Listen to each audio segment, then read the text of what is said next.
ಸೇರಿದಂತೆ ಹಲವು ಗಂಭೀರ ಪ್ರಕರಣಗಳಲ್ಲಿ ಭಾಗಿಯಾಗಿ ಕಳೆದ ಕೆಲವು ವರ್ಷಗಳಲ್ಲಿ ನ್ಯಾಯಾಲಯದ ವಿಚಾರಣೆಗೆ ಹಾಜರಾಗದೆ ತಲೆಮರೆಸಿಕೊಂಡಿದ್ದಂತಹ ಪುತ್ತೂರಿನ ಕುಖ್ಯಾತ ಆರೋಪಿಯನ್ನ ವಿಟ್ಲ ಠಾಣಾ ಪೊಲೀಸರು ಪುತ್ತೂರು ರೈಲ್ವೆ ನಿಲ್ದಾಣದ ಬಳಿ ಮಂಗಳವಾರ ದಸ್ತಗಿರಿ ಮಾಡುವಲ್ಲಿ ಯಶಸ್ವಿಯಾಗಿದ್ದಾರೆ.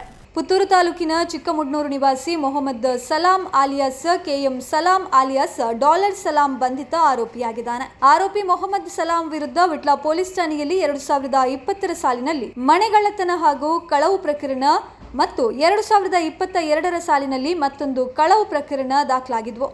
ಈ ಪ್ರಕರಣದಲ್ಲಿ ಜಾಮೀನು ಪಡೆದು ಹೊರಬಂದಿದ್ದ ಈತ ತದನಂತರ ಮಾನ್ಯ ನ್ಯಾಯಾಲಯದ ವಿಚಾರಣೆಗೆ ಹಾಜರಾಗದೆ ದೀರ್ಘಕಾಲದಿಂದ ತಲೆಮರೆಸಿಕೊಂಡಿದ್ದ. ಈ ಹಿನ್ನೆಲೆಯಲ್ಲಿ ನ್ಯಾಯಾಲಯ ಈತನ ವಿರುದ್ಧ ವಾರೆಂಟ್ ಅನ್ನು ಹೊರಡಿಸಿತು. ಇದರೊಂದಿಗೆ ಆರೋಪಿ ಸಲಾಂ ವಿರುದ್ಧ ಪುತ್ತೂರು ನಗರ ಪೊಲೀಸ್ ಠಾಣೆಯಲ್ಲೂ ಸಹ ಸರ್ಕಾರಿ ನೌಕರರ ಮೇಲೆ ಹಲ್ಲೆ, ಕರ್ತವ್ಯಕ್ಕೆ ಅಡ್ಡಿ ಹಾಗೂ ಜೀವ ಬೆದರಿಕೆ ಹಾಕಿದ್ದ ಗಂಭೀರ ಪ್ರಕರಣ ದಾಖಲಾಗಿತ್ತು. ಈ ಪ್ರಕರಣದ ವಿಚಾರಣೆಗೂ ಹಾಜರಾಗದ ಕಾರಣ ಪುತ್ತೂರು ನ್ಯಾಯಾಲಯದಿಂದಲೂ ಈತನಿಗೆ ವಾರೆಂಟ್ ಜಾರಿಯಾಗಿತ್ತು. ಖಚಿತ ಮಾಹಿತಿ ಮೇರೆಗೆ ದಾಳಿ ನಡೆಸಿದಂತಹ ವಿಟ್ಲ ಉಪನಿರೀಕ್ಷಕರು ಹಾಗೂ ಸಿಬ್ಬಂದಿಗಳ ತಂಡ ಪುತ್ತೂರು ರೈಲ್ವೆ ನಿಲ್ದಾಣದ ಬಳಿ ಹೊಂಚು ಹಾಕಿ ಆರೋಪಿಯನ್ನ ಹೆಡೆಮುರಿ ಕಟ್ಟಿದ್ದಾರೆ. ಬಂಧಿತ ಆರೋಪಿಯನ್ನ ಮಾನ್ಯ ನ್ಯಾಯಾಲಯಕ್ಕೆ ಹಾಜರುಪಡಿಸಲಾಗಿದ್ದು, ನ್ಯಾಯಾಲಯವು ಆತನಿಗೆ ನ್ಯಾಯಾಂಗ ಬಂಧನವನ್ನ ವಿಧಿಸಿ ಆದೇಶಿಸಿದೆ.